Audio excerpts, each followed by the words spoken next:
Richard Madden, you play Sergeant David Budd on Bodyguard. Sorry, not The Bodyguard. It's a difference. I play Whitney Houston in the No, I'm kidding. Yeah. So, like, first of all, before we talk about anything else, I want to congratulate you on your recent Golden Globe Critics' Choice nominations. That's really exciting. Thank you very much. What do awards and accolades and things like that, and good reviews and pats on the back mean to you as a professional? I don't know. I tend to try not read reviews very much. I think that's kind of a black hole to fall into, because if I read the good ones and believe them, then I've got to give as much weight to the bad ones, and sometimes that can be, you know, kind of crippling, as much as you can get a real confidence boost when you get a good review. And I suppose when it comes to awards, I mean, I've never really been nominated for awards and stuff before, so I'm still working out what that feels like. I mean, it feels great. I suppose it's just, I'm more excited that, you know, this show that we worked really hard on has been given this kind of recognition over here that we never really expected when we kind of set out to shoot for 5 months in London. Yeah, it's been a huge success, hasn't it? Like, were you expecting this kind of international success for this show? Absolutely not. No, I had no idea. We just kind of shot this show, and people have said to me, you know, did you know when you were shooting it? Did you know that that this was going to happen, or that it was going to go down so well? And I didn't at all, because I was too busy kind of focusing on trying to survive the show. It was a really grueling shoot, so that was my focus, was just to get through it. Yeah, well, obviously your character, he's put through the ringer. He's obviously dealing with a lot of issues from his past. And I'm thinking, as an actor, when you're preparing for that kind of role, like, what were your priorities in trying to get his particular story right? I suppose the PTSD was a huge thing that I wanted to kind of get right and do it justice and honestly and as delicately as possible. And that was quite a difficult one to navigate, I think, particularly when people really don't want to talk about PTSD. So it was kind of harder to research. And also because I think it's kind of misrepresented in a lot of film and television, this idea that, you know, someone drops a glass and you duck for cover and have these flashbacks, you know. And I think, although that's very much I think something that does happen and can happen, and there's lots of other kind of subtle day-to-day living with things that PTSD has in it. And I think that's something very, very, very different to try and express and navigate. And I worked really hard on trying to bring out all those subtleties. Does that kind of thing stay with you over time, or are you able to switch it off when the cameras stop rolling? I'm not a method actor in any way, so that's it. But I think it's more in terms of, you know, if I'm filming 6 days a week on something like this, when you go home at night, you have to carry something with you. It's kind of like going into standby mode, I suppose, because the next morning you go straight back into that place again. And I'm very much can't just jump into kind of, you know, go out and have a really good time and a laugh and then come back in the next day and dive straight into something like that. I very much have to, you kind of just put yourself in a kind of in sleep mode for a minute, because the next morning you go straight back into doing that again. What would you say was probably, apart from having to portray PTSD in a realistic light and give this guy some like reality, what was probably the most challenging part of doing this show for you?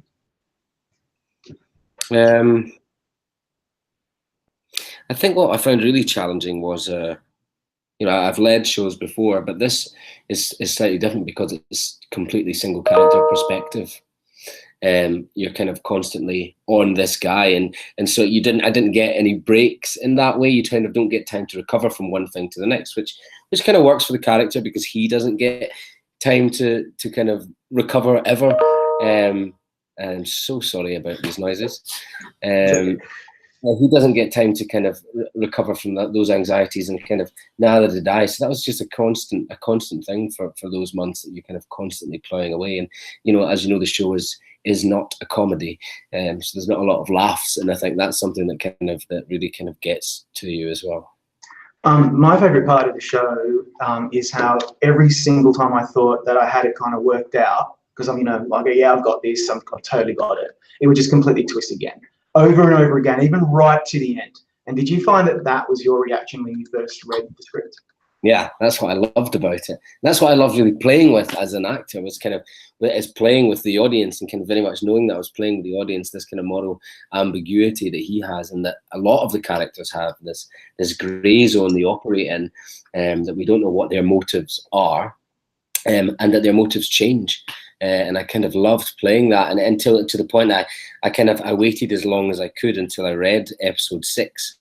Because I didn't want to kind of preempt anything within my performance before I had to, so that I could kind of play it out. And that's what's so good about Jed's writing, is having to commit to something and go down the path of it. And then he slams you with, oh, actually, this is what the character's doing. And you have to dramatically work a way to twist it around it, but keep the thread running through it all. And I mean, that's a great challenge for me. It's really exciting. That's fascinating, because like there was a point towards the end, not the last episode, where I thought, yeah, maybe David actually is not the hero, he's the bad guy. And so obviously that was kind of playing into how you were playing him, because we were kind of fooled for a while. And I'm guessing, was that something that you were really conscious of, making him very ambiguous? Yeah, absolutely. I think that's what I really wanted to do with it. I think that's what makes him completely human. I think everyone has that ambiguity in them. And that's what was really exciting about playing this character, is I could play all these grey zones, and I could, I don't want to use the word trick, but you could take people down a certain path. And just as David's working out his own motivations and where his allegiances lie, the audience are trying to work that out with him. And what's interesting, that his changes and gets conflicted, and then we have this kind of the love story part of it, which slips in it and changes things again, and you never really know what he's doing actually. And I think some of the times neither did he.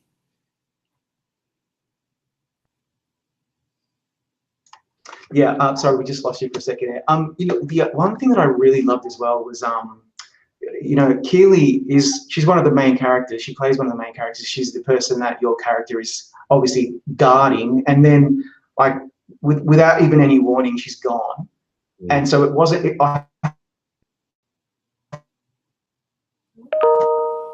But I see the show in like 2 parts, and I'm thinking, just for the first part, when you're working with her, how did you find that dynamic, and how you were able to kind of develop that relationship that the characters had? Sorry, I lost you a bit there. I'll try and answer as much as I can understand from what I got there. I loved working with Keely a lot, and what I loved playing was these kind of things of this interesting thing of him technically hating someone and hating their views and what they stand for and their politics, but then having to protect them, and put his life in front of hers, which that becomes a really interesting dynamic. And then we throw into that these 2 very lonely, independent, isolated people that kind of find great comfort, and that spark between them of love or affection, attention, to kind of throw that into it. Then we add just another layer onto that, and then we pull this one shining light of something that's good in his life out from underneath him, and then it kind of throws him into this next whole part of the story. So my favorite scene is in the finale, when David's got a bomb strapped to him, and you're very clearly trying to negotiate your way out of that. Was that particularly challenging to do, because you're at 11 the whole time? Yeah. I mean, that was absolutely, it was a nightmare. He's in a constant state of adrenaline and anxiety, and you're in London and it's -degrees outside, and you're just in a shirt. So you're kind of absolutely freezing and in pain, and in a kind of constant sense of hysteria. And it's trying to kind of, I suppose it's balanced that, especially after that section where David tries to kill himself, to then be put in a position where all he has to do is take his finger off the thumb and it would all be dealt with. But this kind of, what I love about that character, this desire to do right, and to do the right thing, and he's got a real sense of honor to him, and that's what kind of motivates him through this next section.